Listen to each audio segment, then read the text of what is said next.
உங்கள் அனைவருக்கும் என்னுடைய புத்தாண்டு நல்வாழ்த்துக்கள். அது ஏன் ஜனவரி 31 வரும்போது நியூ இயர் கொண்டாடுறீங்கன்னு கேட்கிற மாதிரி இருக்கு சார். ஜனவரி 31 வந்தா தானே சார் நியூ இயர் கொண்டாட முடியும்.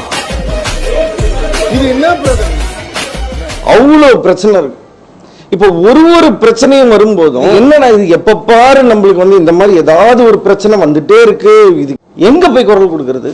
எல்லாத்தையும் பரவாயில்ல பரவாயில்ல பரவாயில்ல பரவாயில்லன்னு விட்டுட்டே இருந்தோம். அங்க அடிச்சான் பரவாயில்லன்றோம், இங்க அடிக்கிறான் பரவாயில்லன்றோம், இந்த பக்கம் அடிக்கிறான் பரவாயில்லன்றோம், அந்த பக்கம் அடிக்கிறான் பரவாயில்லன்றோம். சரி இவனுங்க தான் அடிக்கிறானுங்க பரவாயில்லிட்டோம், இங்க அடிச்சா எடுத்துக்கிட்டோம், எங்கெங்கேயும் அடிக்கிறான் எடுத்துக்கிட்டோம். என்னடா எங்க வீட்லயே அடிக்கிறீங்க எங்களை? வெளில அடிச்சா வீட்டுல எங்க அப்பா அம்மா அடிச்சு சொல்லுடா, அம்மா அடிச்சுட்டாங்கம்மா, அப்பா அடிச்சுட்டாங்கப்பா, என்ன பண்றது தெரியலன்னு.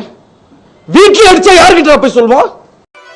ஒரு கவு, அதாவது ஒரு மாடு தன்னுடைய குழந்தைக்காக ஒரு தாய் வச்சிருக்கக்கூடிய ஒரு பாலை அந்த தாய் பசுவை கட்டி போட்டு வாழை கட்டி நல்லா கறந்து பாலை வாங்கி குடிச்சிட்டு அந்த காஃபி டேலையும் பரிஸ்தாலையும் உட்காந்துட்டு கேள்வியடா கேக்குறேன்.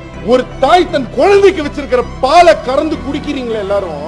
ஓ, we don't drink milk, we are vegan, okay. Plants is also a living being, if I'm not wrong. Scientifically,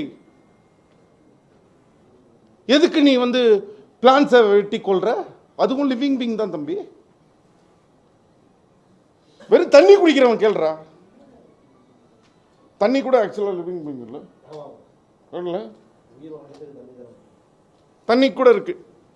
அப்ப நீ எதுவுமே குடிக்க முடியாது ஆக்சுவலா. சாரி.